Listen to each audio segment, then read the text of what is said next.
Nag-leave nga pala ako ng 3 araw para paghandaan yung festa sa amin. Kaya ayan, maaga pa lang pumunta na kami ng Sherwood para tapusin na yung mga dapat naming tapusin. Pagdating nga pala namin doon, sinalubong agad kami ng mga alaga naming makukulit. Ngayon lang pala nila ulit ako nakita after ilang months. Kaya ayan, excited na naman ang mga batang makukulit. Pagbukas nga namin ng tindahan, itong isa naman na si Snowy. Nakikisabay pa sa mga bibili, kala mo naman talaga may perang pambili. Tapos pinakain ko na rin itong mga pusa namin ng cat food. Bumili nga pala ako na itong Dr. Shiba Happy Tummy. Para talaga kay Shadow yan, kaso hindi naman niya masyadong kinakain. Shinare ko na rin pala sa kanila para maranasan nila kung anong lasa nito. Siguro nga, sarap na sarap sa pagkain nito. Nakikiagaw pa nga to sa iba, nakatikim na nga siya. Di ko rin sure kung pwede to sa mga lactating dogs tsaka sa mga pregnant dogs. Pero binigyan ko na rin silang tig-iisa para naman matikman nila kahit papaano.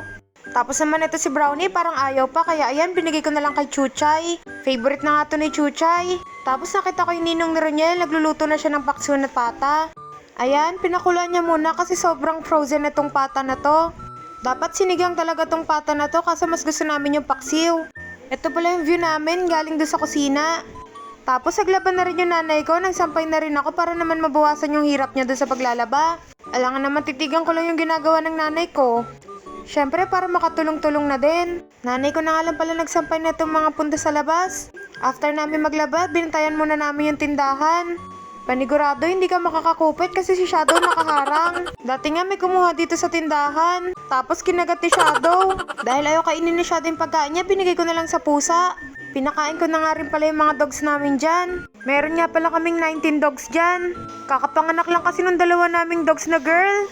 Kaya ayan, napakarami na naman naming baby. Siyempre, pamimigay namin yan sa mga may gusto nga pala ng aso.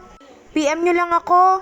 Bibigay kasi namin yung mga anak ng mga bago naming panganak na aso.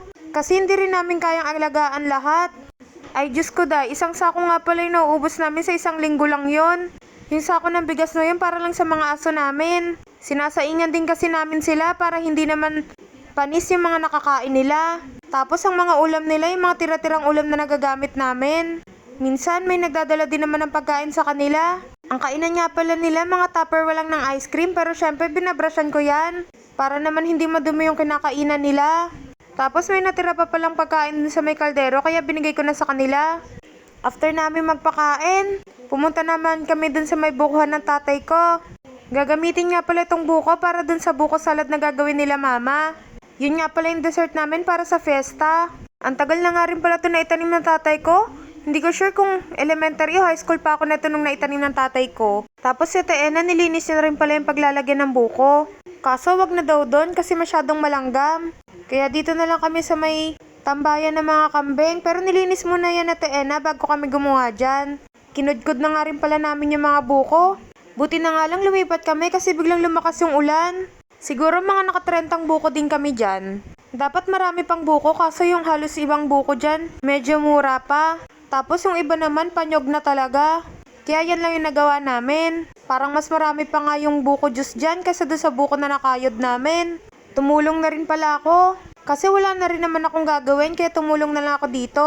Ang dami kaya ng buko, alangan naman 2 lang sila o 3 ang nagkukudkud doon.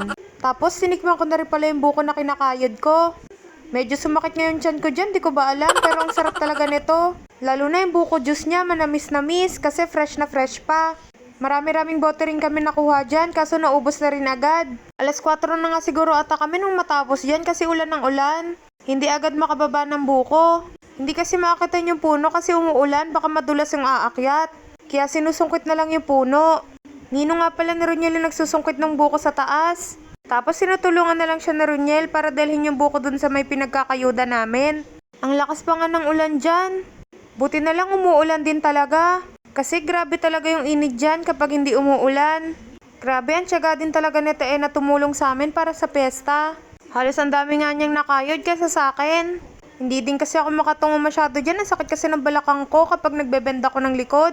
Signs of aging na nga ata to mga B. Charot! Tapos nagpakatay na nga rin pala ng kambing tong tatay ko. Nung una naawa ko nung nakita ko siyang tinatali na para patayin. Pero nung nakaldereta siya, ang sarap pala nito. Tapos hindi kasi siya maanggon nung niluto. Pero nakakaawa din talaga mga biyong kambing na to. Nagluto na rin pala yung nanay ko tsaka si Teena ng gelatin para sa fiesta. Tapos nilaga ko na rin pala tong bulaklak ng baboy. Ipiprito kasi to ng ninong ni Runyel para gawing pulutan mamaya. Umalis na rin kami ng tatay ko nito kasi pupunta kami ng Pure Gold. Kulang kasi yung gatas na gagamitin para dun sa may buko salad na gagawin. Pagdating namin sa Pure Gold, dumiretso na agad kami dun sa may dapat bibilhin namin. Bumili nga pala kami dyan ng siyam na gatas na condense. Tapos bumili na rin kami ng malaking fruit cocktail. Kasi kulang daw yung fruit cocktail na nabili nila. Bumili na rin kami ng MP Lights niya para sa ninong ni Roniel. Pumunta na rin pala ng Dali yung tatay ko, bibili kasi siya ng tubig niya. Dito nga pala siya bumibili ng tubig kasi mas mura. Sakto, wala na rin kaming stock ng tubig doon. Kaya bumili na din siya dito. Paglabas nga ng tatay ko, ang dami pala niyang biniling tubig. Pero siguro mga 3 araw lang tong tubig sa amin. Ang lakas din kasi uminom na tong tatay ko tsaka yung nanay ko ng tubig. Pagdating namin, inaayos na pala na Teena tong buko salad. Tapos nahiwa na rin pala yung karne ng kambing. Medyo marami rin pala tong isang malaking kambing.